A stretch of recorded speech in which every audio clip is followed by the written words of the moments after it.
Everyone, स्वागत है students आपका हमारे यूट्यूब चैनल में। तो स्टूडेंट्स नेक्स्ट आज का टॉपिक हमारा रहेगा involutory matrices.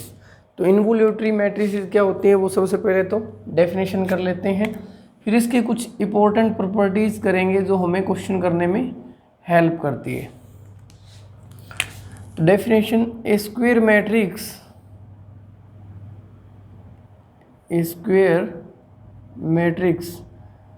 is said to be involutory if a square is equal to identity. यानी कि ऐसी स्क्वायर मैट्रिक्स को हम इन्वोल्यूटरी मैट्रिक्स बोलेंगे अगर आप उसका स्क्वायर करते हो और आपको आइडेंटिटी मैट्रिक्स मिल जाती है उसी n क्रॉस n ऑर्डर की जो आपने ए का लिया हुआ है। ठीक है, तो ये आपकी डेफिनेशन हो जाती है। इसके बाद में कुछ पर्टिकुलर टाइप एग्जांपल्स कर लेते हैं कि आपको अगर बोला जाए कि एग्जांपल्स तैयार करो इन्वोल्यूटरी के लिए, तो सबसे आसान और फर्स्ट जो एग्जांपल आप ले सकते हो उसमें आइडेंटिटी माइनस आइडेंटिटी, यानी कि कोई भी आइडेंटिटी मैट्रिक्स लेते हो किसी भी ऑर्डर की या उसका नेगेटिव लेते हो तो ये दोनों की दोनों क्या होती हैं, इन्वोल्यूटरी। फिर सेकंड में आप रख सकते हो कि डायगोनल मैट्रिसेस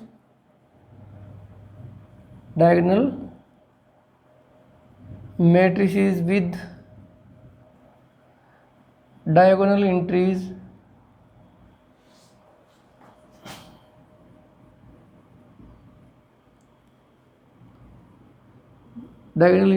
are either 1 और -1। कि अगर आप कोई भी डायगोनल मैट्रिक्स लेते हो, जैसे कि मान लो 3 क्रॉस 3 की आप डायगोनल मैट्रिक्स ले रहे हो जिसमें आपने एंट्रीज 1 और -1 में से रखी हुई है, बाकी 0 है क्योंकि डायगोनल मैट्रिक्स हमें लेनी है, तो इसका स्क्वायर करोगे तो आपको आइडेंटिटी ही मिलेगा। ठीक है, तो इस तरह से हम सेकंड पर्टिकुलर टाइप भी तैयार कर सकते हैं। कोई भी डायगोनल मैट्रिक्स आप बना सकते हो इस तरह से भी जो इन्वोल्यूटरी होगी।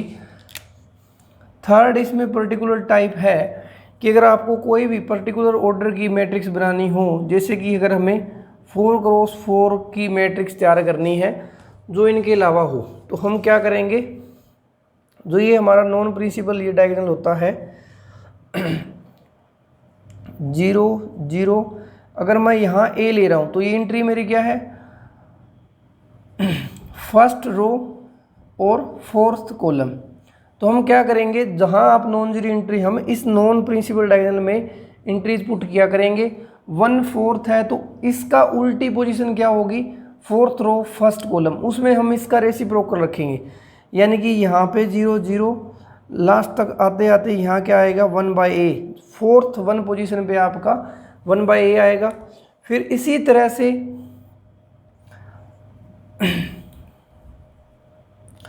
सेकंड रो थर्ड कॉलम में आप क्या करोगे, नॉन एंट्री लोगे तो इसका उल्टा 3 2 पोजीशन क्या होगी, थर्ड रो सेकंड कॉलम में क्या आ जाएगा, इसका रेसिप्रोकल, बाकी जगह सब 0 0 हो जाएगा।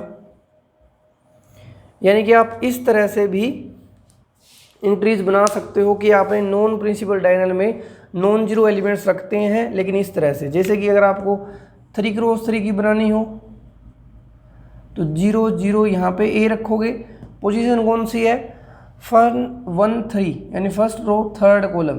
तो हम क्या करेंगे, थर्ड रो फर्स्ट कॉलम में भी इसका रेसिप्रोकल रख देंगे तो वो यहाँ आएगा 0, बाकी जगह 0 0 आ जाएगा।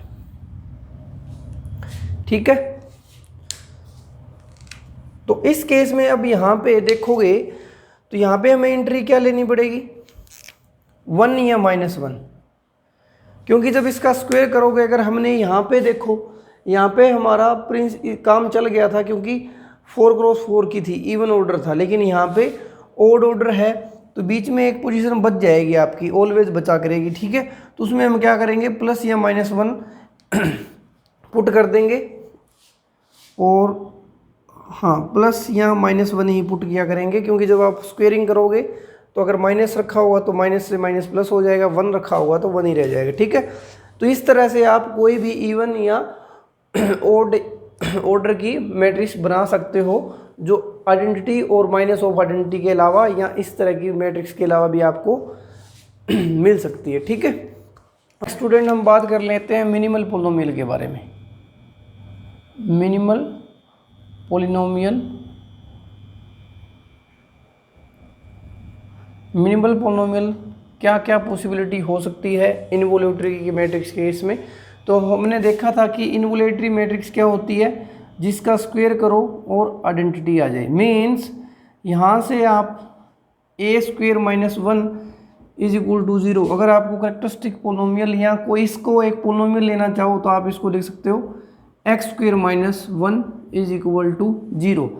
यानी कि आपको जो मैट्रिक्स दी हुई है, जो आपको इनवोल्यूटरी मैट्रिक्स होगी, वो इस कैरेक्टरिस्टिक पोलिनोमियल को, सॉरी कैरेक्टरिस्टिक नहीं बोलेंगे, इस पोलिनोमियल को क्या करेगी, सेटिस्फाई करेगी। ठीक है, और सेटिस्फाई करेगी यानी कि ये ऐसा पोलिनोमियल है जो इसको एनिहिलेट कर रहा है। फिर हमें देखना है कि मिनिमल पोलिनोमियल क्या हो सकता है। तो मिनिमल पोलिनोमियल की डेफिनेशन से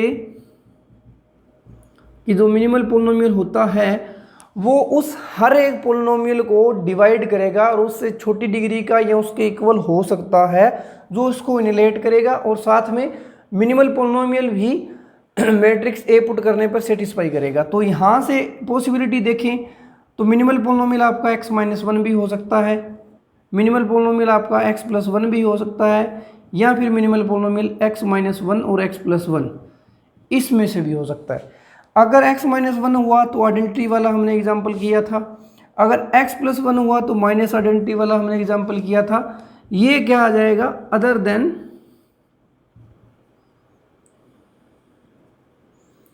आइडेंटिटी और माइनस आइडेंटिटी के अलावा जो भी मैट्रिक्स हमें मिलेगी उसमें 1 और -1 आपकी दोनों की दोनों क्या होंगी, इस इक्वेशन को सेटिस्फाई करेंगे। तो ये 3 पॉसिबिलिटी हैं आपकी कैरेक्टरिस्टिक पोलिनोमियल की। तो ये 3 पॉसिबिलिटी आप देख सकते हो कि मिनिमल पोलिनोमियल इस तरह से होता है। अगर आपको मैट्रिक्स इनवोल्यूटरी दी हुई है जो आइडेंटिटी और माइनस आइडेंटिटी के अलावा है तो उसका मिनिमल पोलिनोमियल x - 1 और x + 1 होगा, ये आप ध्यान रखना ऑलवेज। ठीक है, फिर हम बात कर लेते हैं आइगन वैल्यूज। तो आइगन वैल्यूज क्या होती है कि जो मिनिमल पोलिनोमियल के अंदर जो रूट है उनको आइगन वैल्यू बोलते हैं। तो यहाँ से आप पॉसिबिलिटी देख सकते हो, या तो 1 आ रही है, -1 आ रही है, दोनों आ सकती है। ठीक है, तो आइगन वैल्यूज की पॉसिबिलिटी क्या होगी, +-1, इसके अलावा कुछ भी नहीं हो सकती। तो अगर आपको इनवोल्यूटरी मैट्रिक्स गिवन है तो उसकी आइगन वैल्यू ओनली +-1 ही पॉसिबल हो सकती है। फिर बात कर लेते हैं ट्रेस ऑफ ए। अगर आपकी मैट्रिक्स आपको गिवन है इनवोल्यूटरी तो ट्रेस ओ की पॉसिबिलिटी क्या क्या हो सकती है।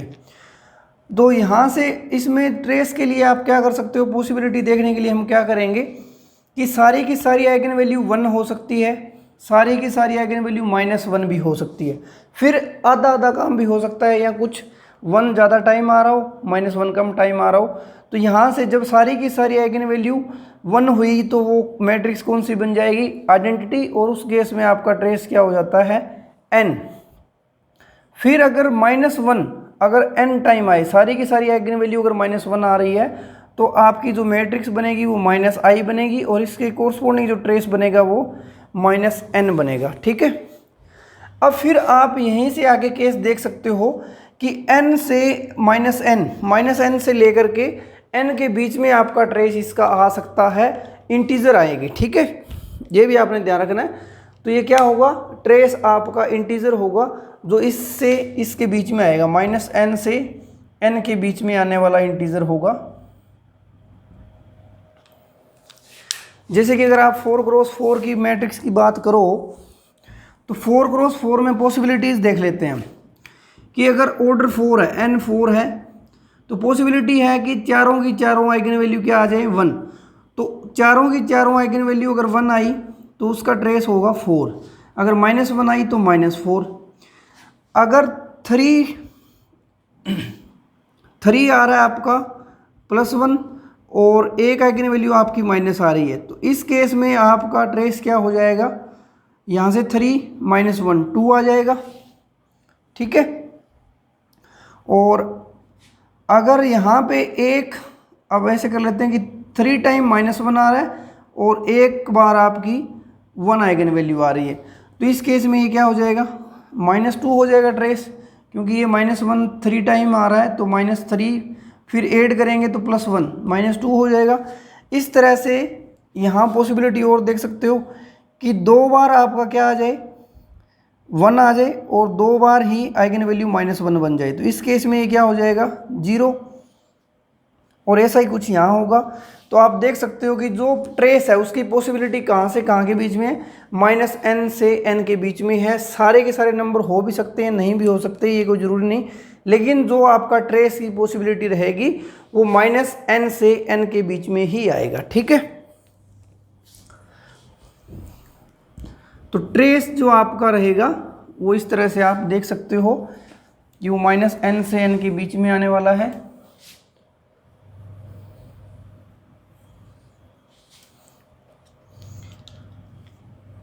यानी कि in between -n to n + n। ठीक है, इसके बीच में आएगा। फिर हम बात कर लेते हैं डिटर्मिनेंट की, कि डिटर्मिनेंट ऑफ ए क्या होगा। तो आप डिटर्मिनेंट की पॉसिबिलिटी देख सकते हो, पहले तो या तो प्लस आएगा या माइनस आएगा, तो और आइगन वैल्यूज़ 1 और -1 है, तो डिटर्मिनेंट हमारा क्या होता है, आइगन वैल्यूज़ की प्रोडक्ट होता है। तो यहाँ पे जो डिटर्मिनेंट है वो आपका +-1 आ सकता है। यहाँ पे आप एक फॉर्मूला भी तैयार कर सकते हो। अगर आप मान लो कि -1 आ रहा है आपका r टाइम, या हाँ r टाइम, तो 1 कितनी बार आएगा, क्योंकि अगर आप ऑर्डर को n लेके चल रहे हो कि एक मैट्रिक्स आपकी n क्रॉस n की है, तो अगर -1 r टाइम आइगन वैल्यू बन रहा है, तो जो 1 बनेगा वो कितनी बार बन जाएगा, n - r। तो उस केस में डिटर्मिनेंट की बात करोगे तो प्रोडक्ट करोगे तो -1 की पावर r और 1 की पावर n - r, ये हो जाएगा। तो ये तो 1 ही बनेगा, यानी -1 की पावर r। जितना कर लेते हैं बात आपकी कि आपकी इन्वोल्यूटरी जो मैट्रिक्स होगी वो डायगोनलाइजेबल होगी या नहीं। डायगोनलाइजेशन ऑफ ए, तो यहाँ हमने देखा था कि इन्वोल्यूटरी मैट्रिक्स जब बनी थी तो a² - 1 आया था, और इसके कोरस्पोंडिंग x² - 1 को ये क्या कर रही थी, सेटिस्फाई कर रही थी इस पोलिनोमियल को। और यहाँ से हमने पॉसिबिलिटीज निकाली थी मिनिमल पोलिनोमियल की, क्या, x - 1, क्योंकि इसको आप लिख सकते हो x - 1 x + 1। अब by definition of minimal polynomial possible हो सकता है x - 1 x + 1 और x - 1 या x + 1, ये 3 पॉसिबिलिटीज़ हमने अभी देखी थी मिनिमल पोलिनोमियल के केस में। अब हम डायगोनलाइजेबिलिटी का रिजल्ट यूज़ करेंगे। हम डायगोनलाइजेशन की वीडियो डाल चुके हैं, आप पहले वो देख सकते हो। वहाँ पे हमने एक रिजल्ट किया होता है कि कोई भी मैट्रिक्स आपकी डायगोनलाइजेबल होगी इफ़ एंड ओनली इफ इसका मिनिमल पोलिनोमियल क्या हो, लीनियर फैक्टर्स की प्रोडक्ट में हो। तो आप देख सकते हो 3 पॉसिबिलिटी है, और तीनों में जो आपका मिनिमल पोलिनोमियल है वो लीनियर फैक्टर्स की प्रोडक्ट में ही आ रहा है। ठीक है, तो इसलिए हम क्या बोल देते हैं कि एवरी इन्वोल्यूटरी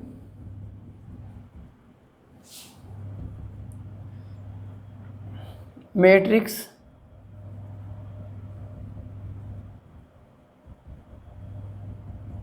इज डायगोनलाइजेबल।